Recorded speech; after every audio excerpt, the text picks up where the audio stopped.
when the sky is high. No reason to stay around. Pick your hands and you can touch and fly.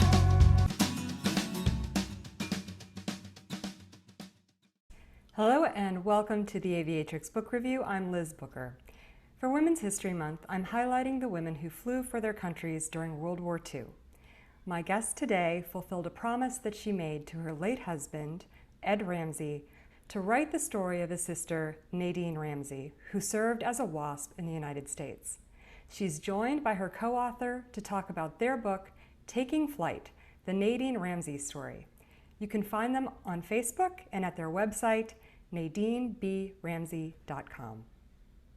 Raqui Ramsey and Tricia Aurand, welcome. Hi, thank you. Hi.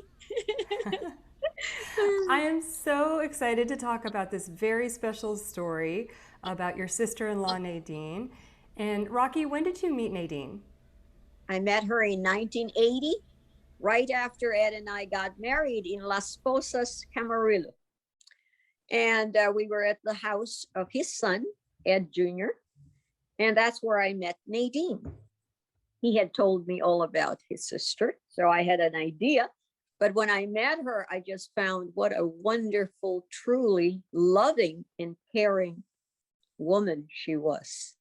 She never showed anything of having to have gone through anything. She was not a complainer. Even if she had pain in the back, she won't say anything. She's just concentrating on you, you know, so happy to meet you. So happy to be with thee at present, rather than talking about the past. So that's how I met her in December of 1980. Well, so you mentioned that she wasn't a complainer. Was there something that she might have complained about? Well, she had had all of this airplane crashes. She had had a number of hospitalizations. So she would, and her back, she had a problem with her back and the pain was constant. And I think that that is just absolutely fabulous to have a human being who never comes to you. Because I know a lot of friends who would say, oh, I'm feeling so bad. You know, I've got this. She would never say anything. So very positive. And that was also Ed. Ed was the same way. That's why he survived 4 years behind enemy lines. So I could see the kind of family the Ramseys were. They were just a positive, strong, keep going, you know, never quit. And that's never surrender. And that's Ed. And Nadine was the same way. Did those things happen while she was in the service of the WASP? Well, she had the airplane crash was in 1940, so this even came before. But you know how it is with nerve endings and with the whole physicality of the body, it starts taking its toll. And then when they tried to cut her feet, she said, I'd rather die if you cut my foot. And that's what she told the doctor there. And they were able to save it because she said, if I can't fly, I'd rather die. So this was the kind of woman about flying. Nadine wanted to fly. That's amazing. Mm-hmm. And so Raqui, you and Tricia worked on this book together. Tricia, how did you meet Raqui? I met Raqui in 2014. My background is in screenwriting, and I was brought on board to work on a mini-series adaptation of Ed's story. So I got to read all about Ed and his family and the Ramseys, and I was so immediately drawn in Ed's book to, which is called Lieutenant Ramsey's War. I was drawn to the character of Nadine. I was just astonished that Ed had such an influential sibling in his life, and that she herself was so accomplished. And so I wrote her as a character into the miniseries script that I was working on. And I also got to meet Raqui around that time. And it was a wonderful experience working on that project. I'm still crossing my fingers that Ed's story is going to get the big cinematic release that it deserves. But yeah, it was a great experience. Okay, so you, Raqui, you wrote the story of your husband, and why did you do that? And then why did you write Nadine's story? Well, I did not write Ed's story. That Okay. was done by Ed and Steve Revell, who was the co-author and won 2 nominations for Academy nominations. And he is the one who gave me Tricia. He said she would be the best one to work with you on this book. But I wrote the book to keep the promise to Ed. Ed told me, when you retire, which was 50 years in the profession at Beverly Hills Unified School District, you're going to write my sister's story because she has more guts than I ever did. And I said, honey, that's not possible. You were the man who led the last Horse Cavalry mounted charge in the US Army against the Japanese. Then you stayed behind enemy lines 4 years and formed the guerrilla forces. That's why he's special forces, Green Beret. And so I said, honey, that's not possible. And then when I started unveiling, opening these boxes, it was like treasures, opening a box, finding pictures, but not knowing who the people are in the photos, but Ed had given me some leads so that I was able to follow some of those things because he was still around till 2013. And that's when he passed away. And that was the year also that I finished 50 years in the profession. So I retired from Beverly Hills High School 8 years ago. And I lost my love 8 years ago. So it was a very tough time for me. And I don't surrender. So Never Surrender became the documentary. And I became executive producer for Never Surrender. And I want you to know that we were Oscar shortlisted. So that was a very good thing. And yeah, it is. And so, my goodness, they're still selling. The premiere was 2016 at the Simon Wiesenthal Center, and that's where we're taking flight, the Nadine Ramsey story with Jane Seymour as the narrator. So she was supposed to have lunch with Tricia and me in Malibu, but then the COVID came in and that stopped everything. But we're gonna pick it up. That's so disappointing. Very disappointing. Yeah. So what did you know about the women air service pilots before you met Nadine? And then what did you learn as you were doing the research, both of you? Tricia, you want to start? Sure. I mean, I knew virtually nothing about them. I was introduced to them through the character of Nadine when I was reading Ed's book about the war. And I was immediately fascinated because they have been such an unacknowledged part of World War II history, even among people who know World War II and are quite familiar, with the various fronts and all of the different machinations of the war. And so I was drawn to her as a character, but then I, ended up doing a lot of research into who they were, what kind of work they were doing, their qualifications. It was so early for women in aviation. It was early for aviation anyway, which hadn't been around as an industry all that long. When we think about like early aviators, we're talking about people in the 30s. So, right. Thinking about women who at that time were bucking norms and expectations to become pilots, you can imagine right away what kind of people, what kind of women these would have to be. And, all of them had to be strong and determined and fearless in their own way. And so I, really loved getting to do a dive into the research. And there are a number of great books about the WASP as an organization, particularly by Sarah Rickman, who has written, I think, a dozen about them herself. So, and she was very helpful as we were researching for Taking Flight. I just posted my interview with Sarah this week. Oh, Yes. great. We- Great. yes, Good, I got her. good, great. Yeah, Uh-huh. yeah, yep. She's fabulous. We could have talked Isn't she? all day because her knowledge is so vast and so deep. Yes. Yeah. It's I don't wonderful. know if anybody knows the story of the wasp better than Sarah does. I'm not sure. Yeah, other than the wasp themselves, or even they probably don't know all the details, Yeah. right? Yeah. True. Yeah. So, And- Raqui, how about you? What did you know, and then what did you learn along the way? Well, I didn't know, just like Tricia, in terms of the Wasp per se as an organization. But I knew from Ed about Nadine being part of the Wasp, especially because she was on the back cover of the Life magazine. And so that was, whoa, she got the back cover of the international edition. And why? Because she was the only woman to own her own P38. She bought a P38.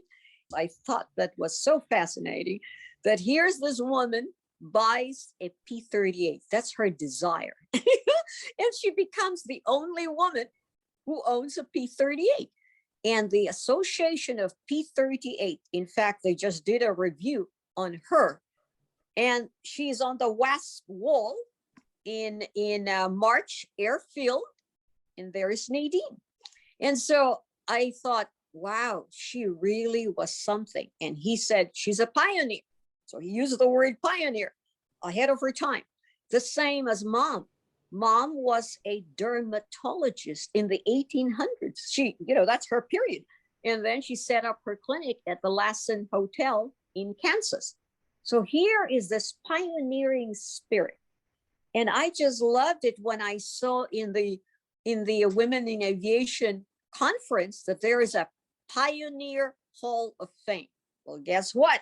I told Kelly Murphy, I am filling up the form. And when I saw it in the magazine today, there is BJ Erickson, her commander. Yep. There is Iris Critchell in different years. And I'm going, oh my God, these are the women that I talked to.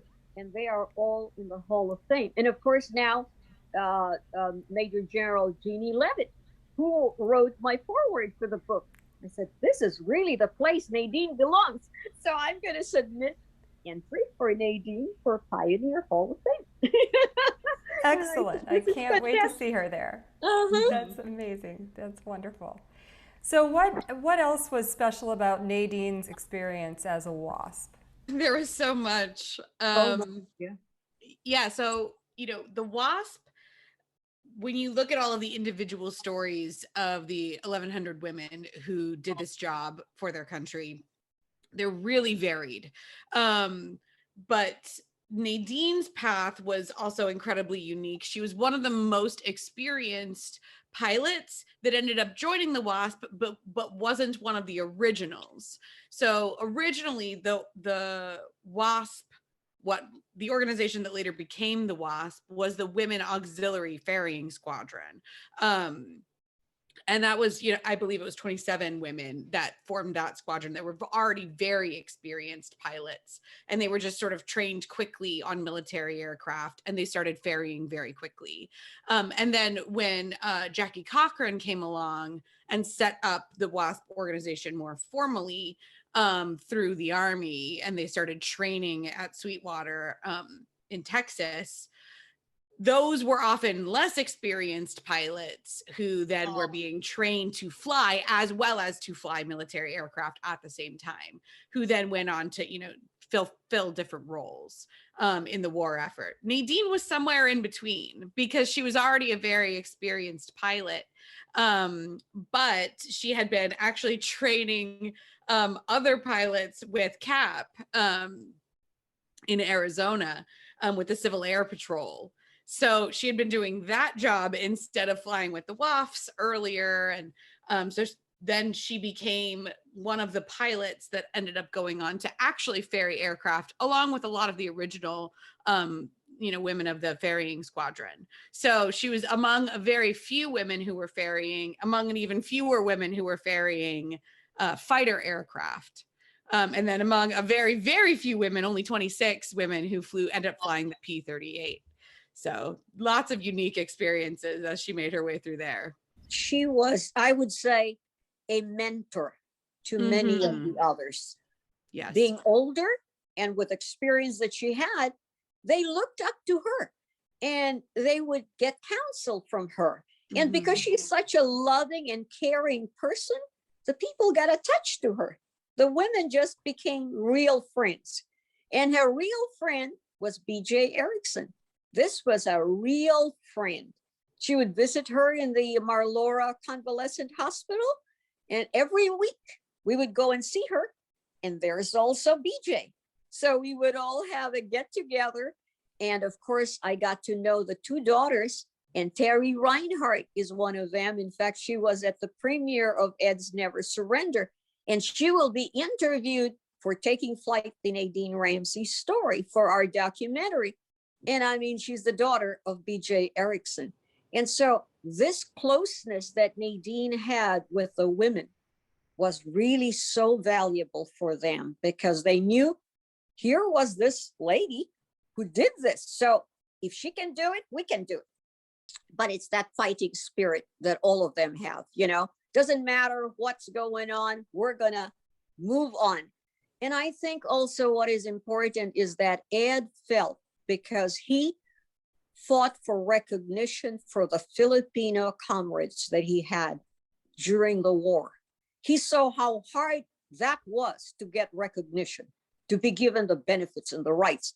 75 years, it finally came. And finally came the Congressional Gold Medal for the Filipinos. I just received it 2 years ago for Ed. Nadine got hers before that, but that was because the Wasp finally got recognized. Again, this is all steps. They are not veterans. So as Ed was telling me, if they would die bringing those planes, ferrying those planes, they had to take care of their own burial, everything. They were not part of the Army or the Air Force or any Air Corps. I mean, so they were on their own. You talk about sacrifice. This is true sacrifice. I go there and they're not giving me anything to take care of myself. I think that that is a very challenging situation to be in. And Nadine said, I'm going to plow through because I want to do this for my country. That is true patriotism. And so Ed saw that and he said, my sister went through. I'm going through with the Filipinos now. I think that they all deserve. And I'm so happy that we have a Congressional Gold Medal for Nadine. So I'm very proud because I have two brother and sister with 2 congressional medals in my mini museum. I'm very proud to say that, you know, and I think that that's also one reason that I would like the movie of Ed to be made, because this is really telling the true story. The documentary was great, but if we can have it on full film, release, that would be terrific, you know. And so those are, because you said what's going to be for my future, that's what I'm looking at. My projects are there. Taking Flight, the Nadine Ramsey story, and then Ed's movie. That's the order. Yeah. That's wonderful. And those medals are very, very special. I'm Yes. glad that they finally came, and they're long overdue. Long overdue. Exactly. Is there anything else that you guys wanted to talk about before we do a reading? I wanted to mention about Major General Genie Levitt. I wanted to say that it was such a thrill for me to meet her. And she said to me, we have 3 things in common. And I said, really? What are those? She said, number 1, horses. I said, you're a horse rider? She said, yes. Like your husband? I ride horses. And she has in the ranch in San Antonio, Randolph Air Base. And then she said, number 2 is flying, of course, like your sister-in-law. And she said, do you know that I was there when the medals were given? She was at the back of the room. They had given her 1 ticket because she was, in terms of her position. But she said, my husband is retired, an F-18 pilot. They said, no, there's not space, only you. And so she's sitting at the back of the room. And I cannot imagine, she said, and there she saw what gave us the ability to fly now. the Wasps. She said, that is who we are grateful for. And she said, now, Raqui, I'm meeting you. And there's your sister-in-law. She's one of them. And so well deserved to have gotten that congressional gold medal, you know. And number 3, I said, what's the 3rd? I went to the Philippines with the Air Force. And she said, I saw Bataan, Corregidor, all the places your husband went through in those days. She said, he is a true hero.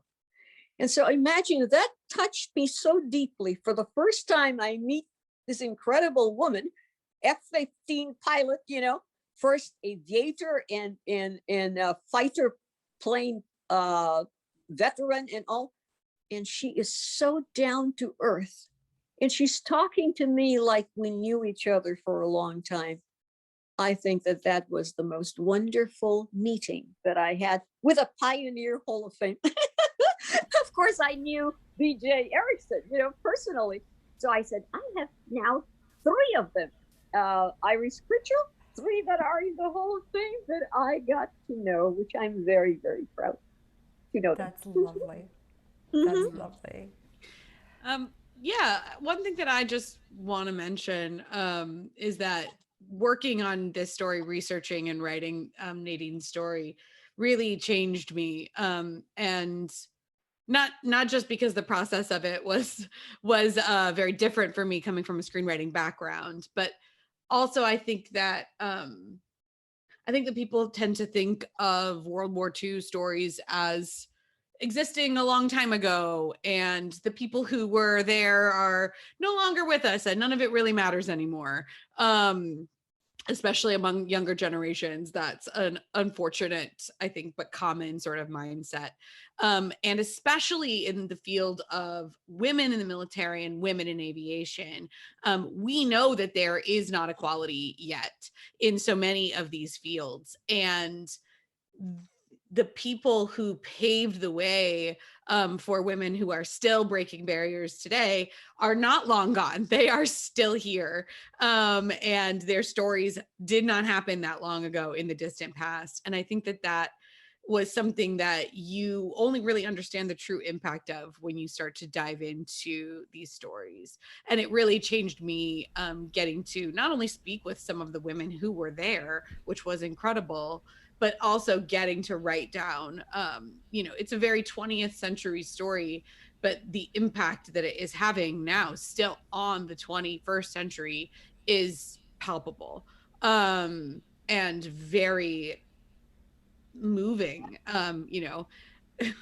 as a woman in a field that has not always been completely open or accepting for women in my business. I'm thankful for all of these women that have gone before. And that was one of the things that, reading testimonials from current pilots, female pilots, really touched me about this story. So I think that people who might think that this material is dry would be really surprised to get into it. So that's one thing that I would like to, just make sure that people,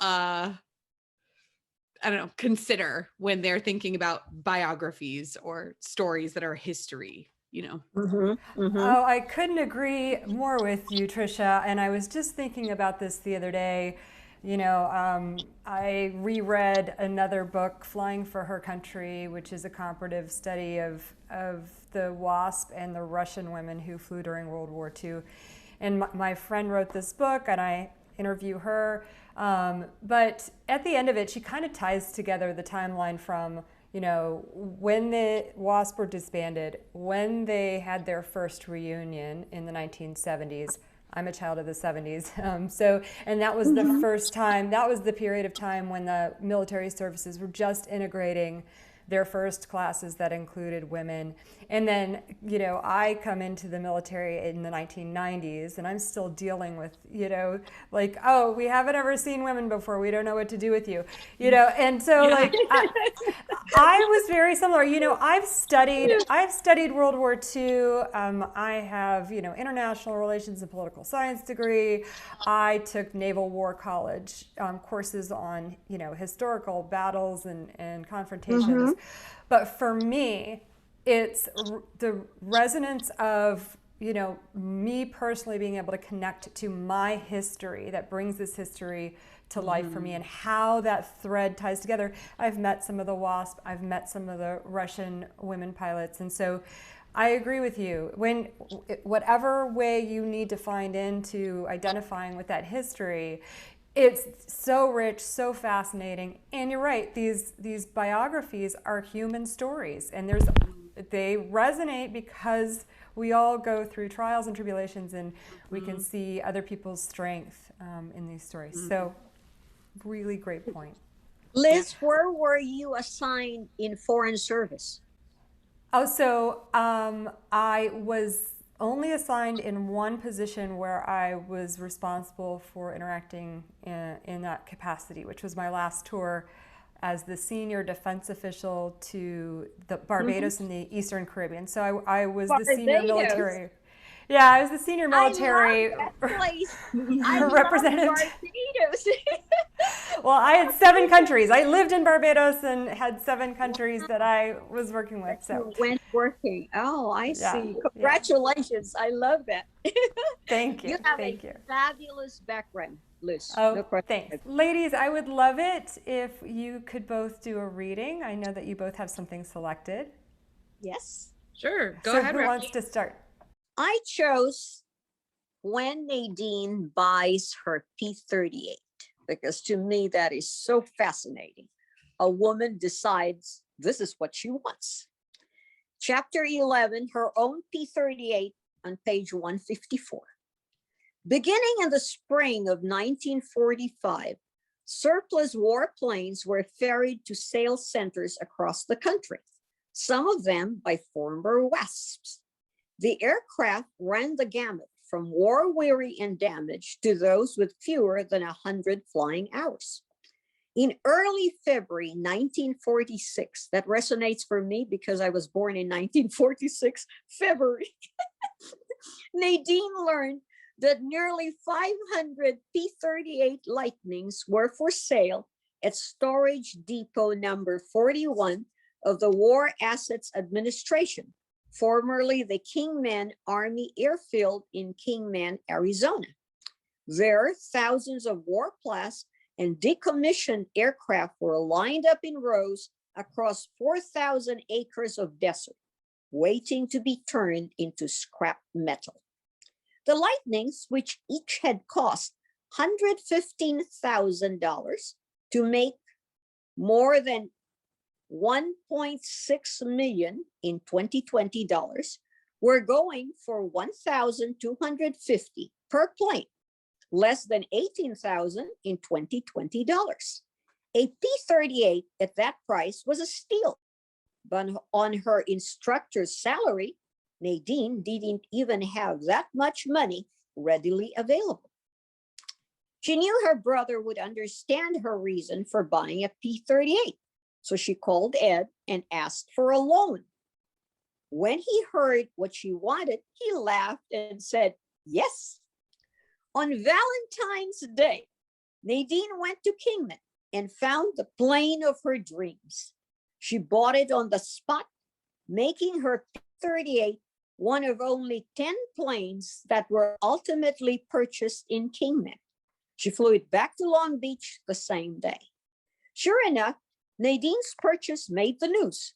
On February 15, the Los Angeles Times printed a 2-column article headline, Woman Goes Shopping, Flies Home with P-38, noting that while most women are still waiting for their post-war dreams of nylons, clothing, and household articles to materialize, Nadine Ramsey of 5300 Hanbury Street, Long Beach, had hers all wrapped up yesterday.